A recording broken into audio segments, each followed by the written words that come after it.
अब हम स्टार्ट करते हैं एक्सरसाइज 2.1। एक्सरसाइज 2.1 में क्या है, आपके सामने ग्राफ शो हो रहे हैं, बुक सामने रखा करो, नोटबुक सामने रखा करो और लिखते जाया करो साथ साथ में, ठीक है ना। तो एक्सरसाइज 2.1 में हमें ग्राफ देखकर बताना है कि इसके नंबर ऑफ जीरोस कितने होंगे, ठीक है।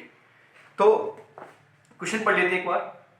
The graph of y equal to P X are given in figure 2.10 below. For some polynomials px, find the number of zeros of px in each case. मतलब आपके सामने ग्राफ है, आपको graph को देखकर बताना है कि इसके कौन से वाले ग्राफ के कितने नंबर ऑफ जीरोस होंगे, ठीक है। बहुत सिंपल क्वेश्चन।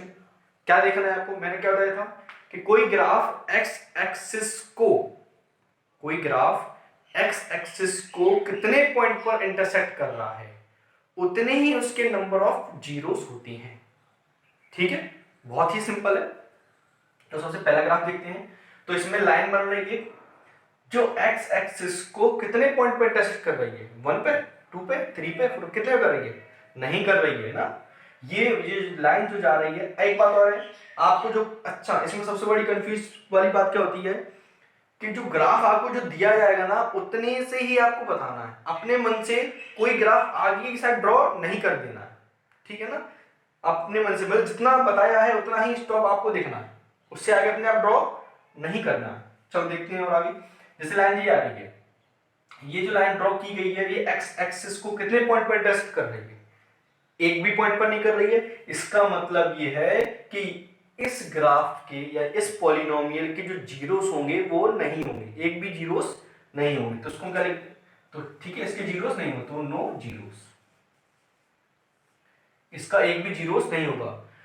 इसमें एक कंफ्यूज आ सकता है, आपको कंफ्यूज आ सकता है कि सर ये लाइन ड्रॉ हो रही है तो लीनियर पॉलिनोमियल होगा, और लीनियर पॉलिनोमियल होगा तो सर आपने बताया था एग्जैक्टली इसका 1 जीरोस होता है, लेकिन यहाँ पे तो नो जीरोस आ रहा है। मैं आपको बता देता हूं, अगर किसी लीनियर पॉलिनोमियल के नंबर ऑफ जीरोस नहीं आ रहे हैं तो वो लीनियर पॉलिनोमियल है नहीं, वो लीनियर पॉलिनोमियल है ही नहीं, वो एक्चुअली में और कुछ है। जैसे कि मैं इसका ग्राफ बनाऊं, मान लो ये पॉइंट है, मान लो 0,4, तो इसका जो y इक्वल टू 4 होगा कि नहीं होगा ग्राफ। समझ अच्छे से, बहुत कॉन्सेप्चुअली बेस समझना इसको। नॉर्मली क्या करा दिया जाता है आपको कि नॉर्मली बता दिया कि हाँ ये ग्राफ नहीं है और लीनियर पॉलिनोमियल इसका जीरोस नहीं है, पर हमने तो ये पढ़ा है ना कि लीनियर पॉलिनोमियल का एग्जैक्टली कितना पॉइंट होता है, कितने जीरोस होते हैं, 1।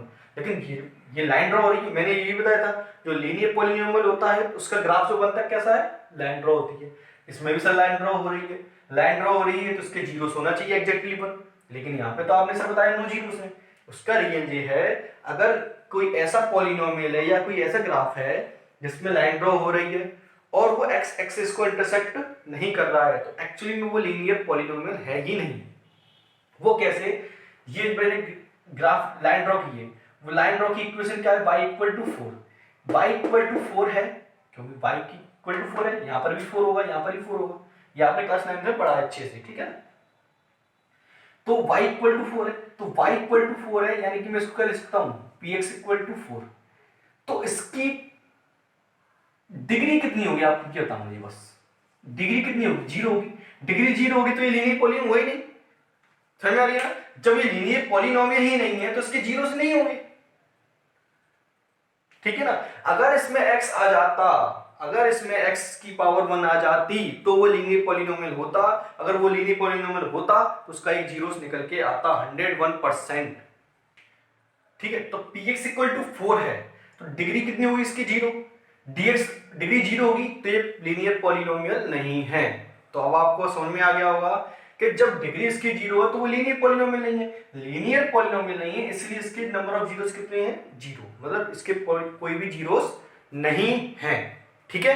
तो आप जब लाइन ड्रॉ हो रही है तो इसका मतलब ये नहीं समझेंगे कि लाइन ड्रॉ हो रही है, सर ने बताया था कि इसका नंबर ऑफ जीरोस एग्जैक्टली 1 होगा, एग्जैक्टली 1 होगा, तो इसके जीरोस निकल के क्यों नहीं आ रहे, क्यों नहीं आ रहे हैं, ये केस है आपके सामने, ठीक है। चलो क्वेश्चन नंबर 2 देखते हैं। ये आपको ग्राफ दिख रहा है, सिंपल सा दिख रहा है, ये जो ग्राफ जा रहा है वो एक्स एक्सिस को कितने पॉइंट पर इंटरसेक्ट कर रहा है, 1 पॉइंट पर। उसके नंबर ऑफ जीरोस कितने होंगे, नंबर ऑफ जीरोस कितने होंगे इसके, 1। सिंपल, बहुत ही सिंपल है, ठीक है। नेक्स्ट देखते हैं, 1 पॉइंट पर, 2 पॉइंट पर और 3 पॉइंट पर। कितने पॉइंट पर इंटरसेक्ट कर रहा है, 3 पॉइंट्स पर। तो इसके नंबर ऑफ जीरोस कितनी होंगी, 3। बहुत ही सिंपल क्वेश्चन है ये, ठीक है। तो आपको बस ग्राफ में ये देखना है कि वो जो ग्राफ जा रहा है वो एक्स एक्सिस को कितने पॉइंट पर इंटरसेक्ट करता है। ये आपको एग्जाम में 1 मार्क्स में क्वेश्चन पूछ ली जाती है। क्वेश्चन नंबर 4 देखते हैं। ये जो ग्राफ जा रहा है 1 पॉइंट पर और कितने पॉइंट पर, 2 पॉइंट पर। तो इसकी भी नंबर ऑफ जीरोस कितने होंगे इसके, 2, ठीक है। बस इतना देखना आपको, वो ग्राफ एक्स एक्सिस को कितने पॉइंट पर इंटरसेक्ट कर रहा है, बस इतना देखना है। 1 पॉइंट पर, 2, 3 एंड 4। तो 4 पॉइंट्स पर क्या कर रहा है, इंटरसेक्ट कर रहा है। तो इसके नंबर ऑफ जीरोस कितने होंगे इसके, 4 होंगे। बहुत ही सिंपल है, आप आसानी से कर सकते हो, ये खुद से कर सकते हो, ठीक है। इसको देखते हैं, 1, 2, 3 कितने पॉइंट पर कर रहा है, 3 पॉइंट पर। मतलब आपको समझ में आ रहा होगा, इंटरसेक्टिंग का मतलब ये नहीं लाइन करते हुए चली जा है, ये टच कर रहा है, इसका मतलब इंटरसेक्ट कर रहा है, ठीक है। तो 1, 2, 3, तो इसके नंबर ऑफ जीरोस कितने होंगे, 3। जीरो कितने होंगे, जीरोस 3। बहुत ही सिंपल चैप्टर था, एक्सरसाइज थी। आपको इसमें कुछ नहीं करना है, ग्राफ देखकर आपको ये बताना है कि वो एक्स एक्सिस को कितने पॉइंट पर इंटरसेक्ट कर रहा है। जितने पॉइंट पर इंटरसेक्ट कर रहा है उतने ही उसके क्या होंगे, नंबर ऑफ जीरोस होंगे। बहुत ही सिंपल चैप्टर था, एक्सरसाइज थी, ठीक है। तो आप आसानी से कर सकते हो।